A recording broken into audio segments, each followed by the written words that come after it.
to be able to use this section as a new section. Okay. Um, but let's get to the vocab.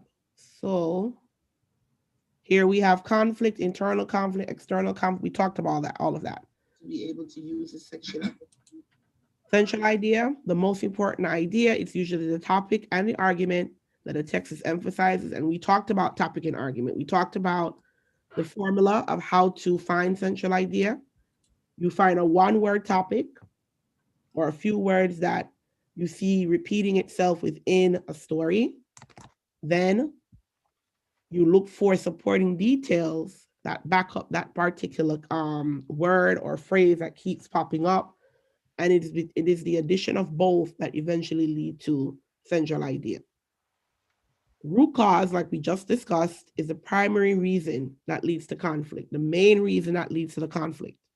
And dilemma, which is a word I want you to start using in your writing when we talk about response to lit. I would love for you guys to start using root cause and dilemma in your responses. It's a vocabulary word that's necessary. A dilemma is a conflict, problem, or situation with two possible solutions. When a dilemma occurs, a person has to make the difficult choice between two desirable options or, contrastingly, two undesirable options. So sometimes you're what they call stuck between a rock and a hard place. It's not necessarily two great options that you have, but you still got to make a decision. So that is what a dilemma is. And that's what usually happens with our folks that are in a conflict. So again, you want to make sure that you are understanding these vocabulary words. You're going to use them in your response to today's assignment. And if you need to find it, like I said, it's in the section with your assignments. But if not, you go down to the material section of your Google Classroom, you will find the vocab word. Okay, let's move on. Or your questions. So any good reader, and at least that's how I usually teach ELA. Before you even get to the reading, you take a look at the questions. You kind of preview what it is you're looking for as you read. Okay, that way you have a focus as you're reading your text. So we're going to take a look at our Jamboard today, and we're going to see what type of questions we're going to have to answer. If you look up top, you'll notice that there's this box with numbers. This indicates how many slides there are. There are actually 5 slides that are written. The 6th one is the extra one. So in order to make sure you see all the questions, you have to click the next arrow to see it. So don't do the first slide and then tell me, Miss Morris, I didn't know there were more slides. You understand, guys? You got to verbally respond or say something so I know you're understanding. Okay, there are 5 slides, 5 questions. Okay, can I have a volunteer read the first question for me, please?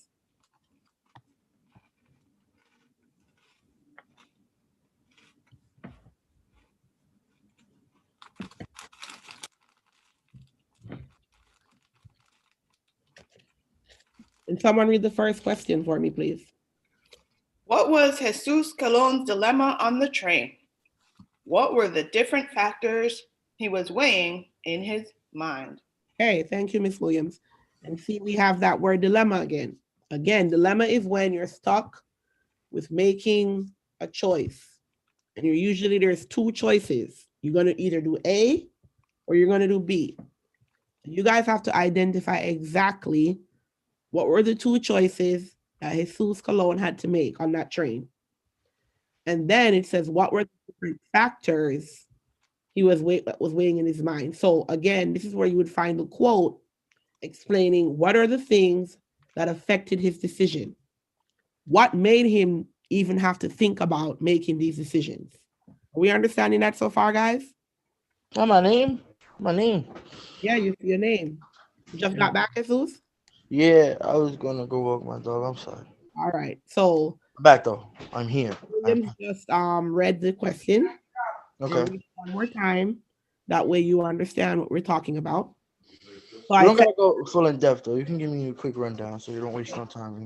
so the question is, what was Jesus Colon's dilemma? So when you read the story today, you have to figure out what are the 2 choices that Jesus had to make. Okay? Okay. Because a dilemma means you're stuck with making one or two choices. Right. Then it says what were the different factors that was what was weighing in his mind. So what were the things that was he considering that made him have to make that decision? So those root causes, okay? That's what this second part of the question means. So you should find the quote in the story to answer that question. And we also have some post-its that are here as starters for you. Jesus was thinking about, the woman was. Okay, these are some hints of what you can start, how you can start your sentences. It is an entire text box, so you do not have to pull a post-it and write on it. You can write on the entire page for more space. All right, second slide. Can someone read the second question for me, please? What was a stake in Cologne's decision? How did he feel about his choices afterwards? Thank you, Mr. Cruz. So the word stake here, you need to understand what that means. When something is at stake, it means what is at risk or what is considered something that will affect him greatly. It comes with a high cost, okay? So understand that stake in this context means what can he lose or what can affect him when he makes that decision. What is at stake? So when we looked at the story, for example, with the barber and and Captain Torres, what was at stake if he murdered Captain Torres was A, his reputation, or B, his freedom. Do we recall that story?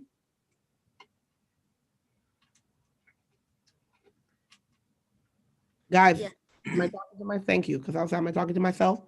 So when someone asks you what's at stake, it's like, what's at risk here? What can he lose? Is it his reputation? Is it his freedom? Is it the threat of being embarrassed? Is it the payoff of being seen as a hero?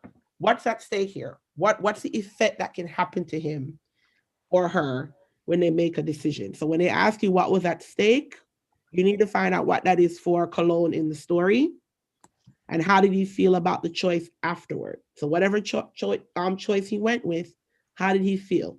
Did he feel like he made a good decision, or do you feel like he regretted his decision? And again, here are some sentence started for you. Jesus felt, Jesus wanted. Okay. Can I have one of the students read number 3, please? Why do you think he wrote this story? What do you think Colin titled the essay? Why do you think Colin titled the essay Little Things Are Big? Okay. He wrote the story because the title means. Right. So those post-its to me simplify what you want to know here. Why did he write this story? And what do you think he means by little things are big? That's interesting. So it's up to you to interpret, what we call infer. Use what you read in the story and what you know about real life, what you have as a background knowledge, and figure out what does he mean when he says little things are big? What's so quote unquote little in this story that becomes such a big thing? Okay. Why was he stressing over what can be considered a little thing for some people, but a big thing for other people? All right. That's what that means. Number 4, create a different ending to the story. So here's where I believe most of you will get to and have to do over the weekend. This is me predicting. You got to create a different ending. What do you think Cologne might have done? So whatever the ending is in this story, you're going to write a different ending. And here's a quote for you. A sentence starter. If I wrote this story, my ending would be, right?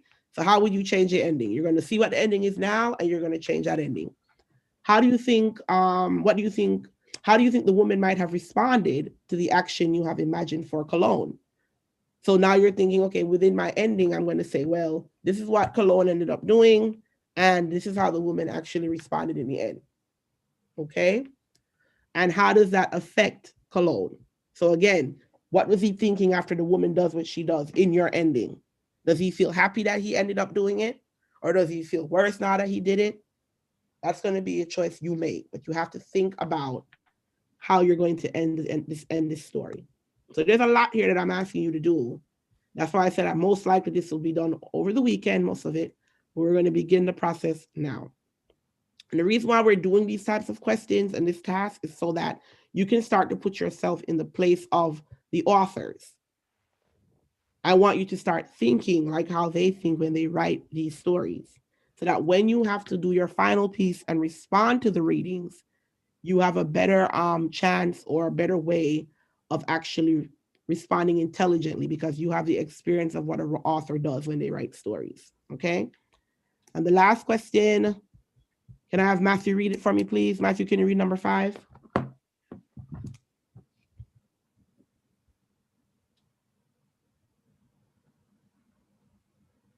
Matthew, are you there?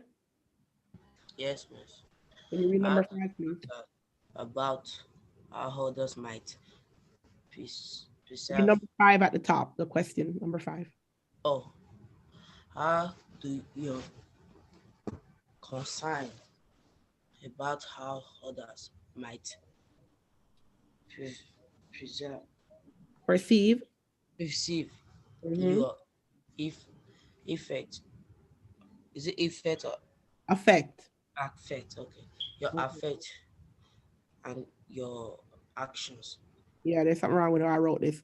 How do your concerns about how others might perceive your actions or No, perceive you? Sorry. How do your concerns about others might perceive how others might perceive you affect your actions? That's how it should be written. Sounds weird. But how do your concerns Colon there, like after perceive you. it's how do your concerns about how others might Uh-huh. perceive you affect your actions? I think a comment needs to be there. Yeah, see. That's because you always tell me to fix my writing, and you taking Right. off like 2 points, and I noticed that, and now I'm not doing that no more. All right. So, how do your concerns about how others might perceive you affect your actions? So, again, when you worry about how people feel about you, or you worry about how people think about you, how has that affected how you've done things, or how you do things, or what you've decided not to do?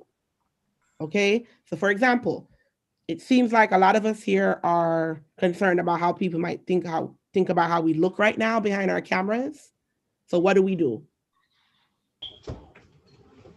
We keep them off. Right. We keep them Because off. you look So sketchy. right, it directly affects us from not from using the cameras on our computers right now because we do worry about or we are concerned about how people see us right now. Correct? So the question for number 5 is how does those concerns affect your actions? Okay? So it doesn't have to necessarily be anything related to the story for number 5. It's more about your personal thoughts on how your concerns about how other people might look at you and react to you that affects their actions. So this one doesn't even have to be connected to the story. Okay. So those are your 5 questions. Again, it's a lot of questions, but you will be able to get this done over the weekend. And now we're going to move into the story itself. So again, for those of you just coming in, good morning, Hermione. Good morning, Alexander. I didn't see you when you came in. Did I miss anybody else? Oh, that's it. Okay. Again, this is your assignment for this weekend and today. We went over the vocabulary words from our vocabulary word wall. There's 2 words you need to really pay attention to, dilemma and root causes. And we reviewed the questions that you're going to be answering on your own Jamboard that you need to turn in. And then we're now going to read the story. My advice to you guys is as the story is being read, take notes, jot something down, open up your copy from your classwork and highlight things. That's how you remember, and that's how you're able to answer the questions properly. Remember, the questions should have quotes, especially the ones connected to the story, because again, number 5 is more about your personal experience. But the others, you can find quotes in the story to support what you're saying. So it makes sense to highlight some of those quotes. And then for your homework itself, your official homework, your News ELA article and Texas Graphic Organizer are also embedded in this attachment. That way you don't have to go to a separate place to get the News ELA article done. Because some of you have not done one News ELA article yet. So that's affecting your grade. So now I've placed it right with the rest of it. You can get it done. It's like it's right there. You better do it. Right there. Better do it. All right, here is a story. Little things are big. And that's one of the questions. One of the questions asks, why does the author name the story Little Things Are Big? What does he mean by little things are big? So again, that's something to pay attention to. All right, so the writer's name is Jesus Colon. He, as a writer, it says Jesus Colon discovered on a subway ride in New York City in the 1950s perceptions about one's own identity and the identities of others can affect the decisions people make about one another. And again, number 5's question asks us that question. How is your view? Like, how does your worry about how people feel about you affect your actions? And we just use the example of all of us who have our cameras off, for the most part, worry about how people might see how we look behind the camera. So we've turned our cameras off. So our worry about the perceptions from other people about us have directly affected our actions, right? So again, that's what he's talking about here in the beginning. Now, it sounds like a silly question, but how many people here have been on the subway? Me. Okay. Anybody else been on the subway? Thank you. Hermione, have you been on the subway? Cruz. What's up? Hermione, have you been on the subway? Hermione? No answer. I He think doesn't what, know. huh? He put a question mark. Okay, have you been on the subway before, Hermione? Si te has montado el tren antes.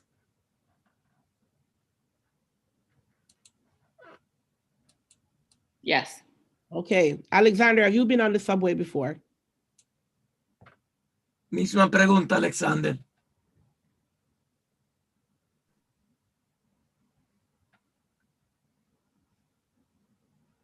No answer. Okay.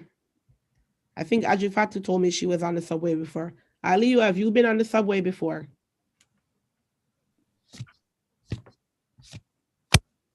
Aliyu, can you hear? Alexander said yes. Alexander said yes, thank you. Aliyu, have you been on the subway before?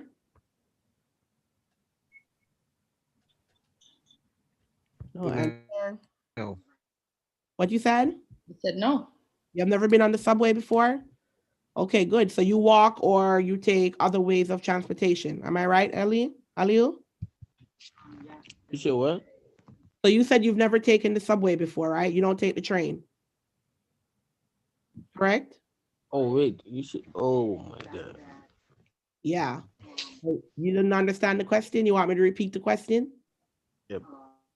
Have you ever been on the subway before? Yep. Okay. And I think I didn't ask Matthew. Matthew, have you been on the subway before? Yes. So now that we've established everybody's been on the subway before, that took a while. What are some things you've ever seen on? What are some crazy things you've seen on the subway? Can somebody share one crazy thing they've seen on the subway? Yo, I'm not even lying right now. I saw somebody dead change their clothes. Talking Okay. about their drawers and their socks. Right, but somebody change their full outfit on the subway. Yes? Yo, like was so like in the corner, they just taking off this shirt. It was like, yo, like Crazy, right? I believe you. What else have people seen on the subway? Can I get one more person to tell me what they've seen on the subway? Somebody pinned. Somebody peeing in the car, right? Or in the train station. I've seen that too. you dead serious? You see that, Miss Like, Mom? There's some Yes. crazy. There are some. Yeah, I would have sprayed some hand sanitizer this way. I've seen people vomit, like you've seen where people poop. I've seen people naked, laying on the subway car seat. It says a lot of crazy stuff that happened on the subway. Oh no. What we're gonna notice, oh, your release has made it. Glad to see her. What we're gonna see today is something that's very common in this story. And let me see if people have seen this before. How many people have seen sometimes a parent with a lot of kids and a lot of bags Sometimes the baby's in a stroller on top of other kids. They have to hold their hands and they're struggling with those kids and they don't have anywhere to sit. How many people have seen that? Yeah, I see that a lot. Okay. So the story here is that Jesus is on the subway car train and he's seeing this lady with, she looks overwhelmed. She's got little kids in tow, plus she has her suitcase or some form of luggage. And she's like struggling to keep track of all the kids and find somewhere to sit and then get off the train, right? So based on what I'm saying, can we predict or infer what we think Jesus is thinking about doing as he sees her struggling? What do you think he might be thinking of doing when he's seeing this lady struggle? Wanting to help her. Exactly, right? So it sounds like what's probably going to happen is part of Jesus's dilemma is, should he help this lady? But because we talked about how dilemma is usually a battle between two choices, we're going to find out what the other option was for Jesus. What was the other choice he could make, right? I'm assuming to help her or not to help her, right? Right. But there's a root cause for that. There's a reason why he's even thinking about whether or not he should help her. Because for most people, it's going to be help her. What do you mean? That's Right. a no-brainer, right? But the fact that he has to like stop for a second and figure out, should I help this lady or not? There must be a reason why he has to think that way. That's Right. Deeper than that. right. So the Right. Many reasons. right. So the root cause is what's causing him to have this dilemma? What's causing him to think twice about helping this lady? And the dilemma is to help the lady or to not help the lady. So that's all the things we're going to find out. These are the things that you want to start to gather as you read so that you can answer those questions. So here goes.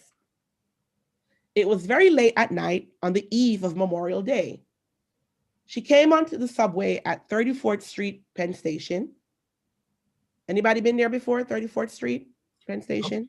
Yeah, I got it. That's how I came to New York on Penn Station. Yeah.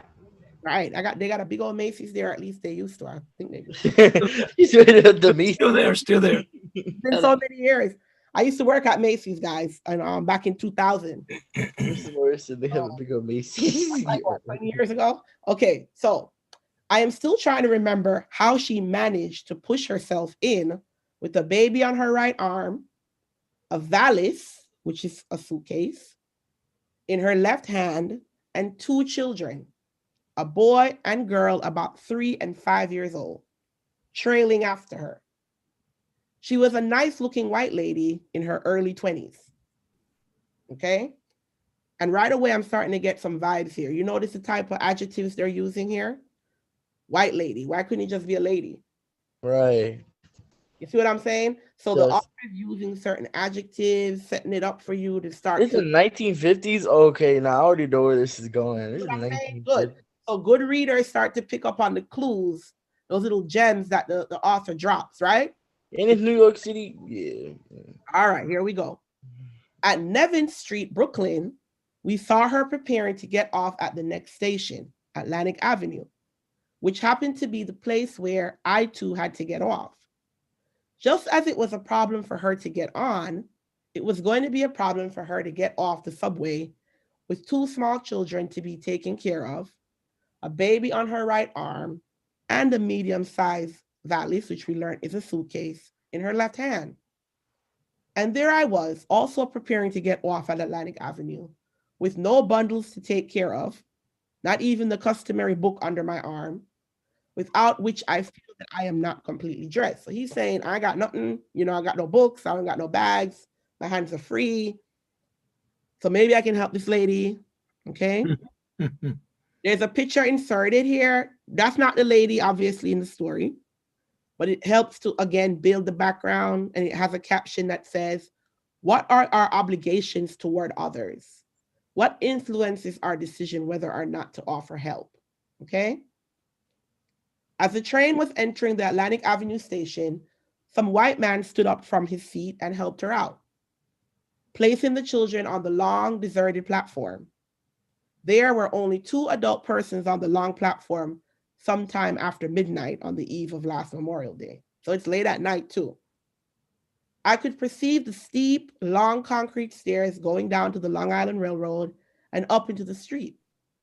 Should I offer my help as the American white man did at the subway door, placing the two children outside the subway car? So now he's talking about how she's gonna get outside and up the steps, right? That's where he's wondering if he should help her. Should I take care of the girl and the boy, take them by their hands until they reach the end of the steep, long concrete stairs of the Atlantic Avenue station? Courtesy is a characteristic of the Puerto Rican. And here I was, a Puerto Rican, hours past midnight, a valise, two white children, and a white lady with a baby on her arm, badly needing somebody to help her, at least until she descended the long concrete stairs. But how could I, a Negro, and if you notice, there's a little number 1 here. Whenever you're reading a text and you see, whether it be like a little asterisk or a number, it usually means that there's a footnote or there's extra information for you to know. So when I click on that, it tells me exactly what the word Negro means. It says it was a commonly used word in the early and middle years of the 20th century to refer to an African American, and it reflects that time period. So in the 1950s, 1960s, you mostly referred to the African American person as a Negro. Okay. Later on, it changed to Black, and nowadays people mostly say African American. So that's just a little history. So, but how could I, a Negro and a Puerto Rican, approach this white lady who very likely might have preconceived prejudices about Negroes and everybody with foreign accents in a deserted subway station very late at night? So you understand here where the root causes are coming from, guys? Trying to see what probably causing him to think about whether or not he should be helping this lady up the stairs with the kids. Those are the things you should be able to showcase and explain in your answers, okay? What would she say? What would be the first reaction of this white American woman, perhaps coming from a small town with a valise, 2 children, and a baby on her right arm? Would she say, yes, of course, you may help me? Or would she think that I was just trying to get too familiar? Or would she think worse than that, perhaps? What would I do if she let out a scream as I went forward to offer my help? Was I misjudging her? So many slanders are written every day in the daily press against the Negroes and Puerto Ricans. I hesitated for a long, long minute. The ancestral manners that the most illiterate Puerto Rican passes on from father to son were struggling inside me. So he's basically saying, I was raised to help people when they needed help. He doesn't matter what class you're from, how educated you are. One of the basic things he was taught as a Puerto Rican growing up and a Negro growing up is you help people when they need help. But now he's struggling with that value. Okay? Here was I, way past midnight, face to face with a situation that could very well explode into an outburst of prejudices and chauvinistic conditioning of the divide and rule policy of present day society. It was a long minute. And what does he end up doing? It says, I passed on by her as if I saw nothing. As if I was insensitive to her need. Like a rude animal walking on 2 legs, I just moved on, half running by the long subway platform, leaving the children and the valise and her with the baby on her arm.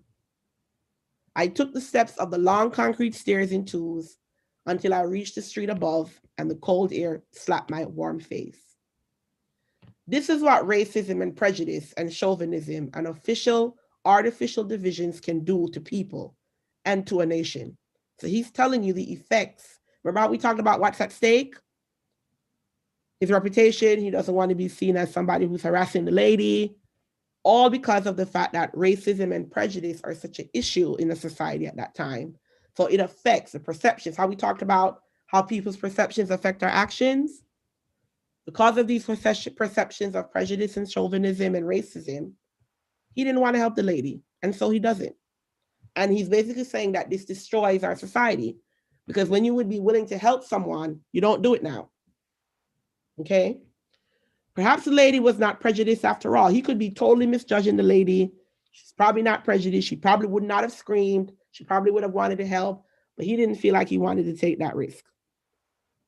Or not prejudiced enough to scream at the coming of a Negro toward her in a solitary subway station a few hours past midnight.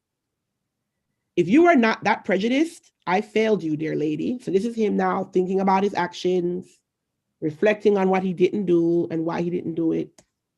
He said, if you are not that prejudiced, I failed you, dear lady. I know that there is a chance in a million that you will read these lines. I am willing to take the millionth chance. If you are not that prejudiced, I failed you, lady. I failed you, children. I failed myself to myself. So does he feel happy that he didn't help the lady? Right? There's a little regret there, but he's trying to justify why he didn't do it. I buried my courtesy early on Memorial Day morning, but here's a promise that I make to myself here and now. If I'm ever faced with an occasion like that again, I'm going to offer my help regardless of how the offer is going to be received. Then I will have my courtesy with me again. Okay? And they give you a little bit about who Jesus Colon is. He's a Puerto Rican in New York and other sketches. This is where the actual story comes from. That's the name of the story he wrote. And that's some of the pages. So I have read the story with you. I expect you to review it on your own. I expect you to begin to answer the questions. I think we did a good job in terms of starting to identify some of the answers for our questions. So we're going to go back to our question. And we're going to try to at least answer this first question right now. What was the dilemma for Jesus Colon? Remember, a dilemma is usually where you have to make a decision, make two decisions. You're stuck between two decisions. What was the two decisions that Jesus had to make here? I think that was very straightforward. And what were the things that he was worried about? Why he had to make those decisions? We call those the root causes. So take this time now.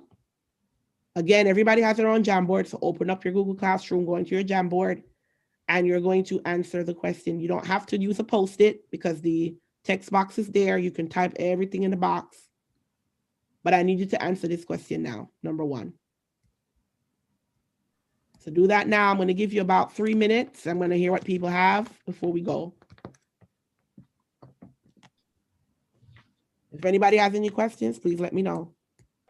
I'm going to stop sharing and take attendance.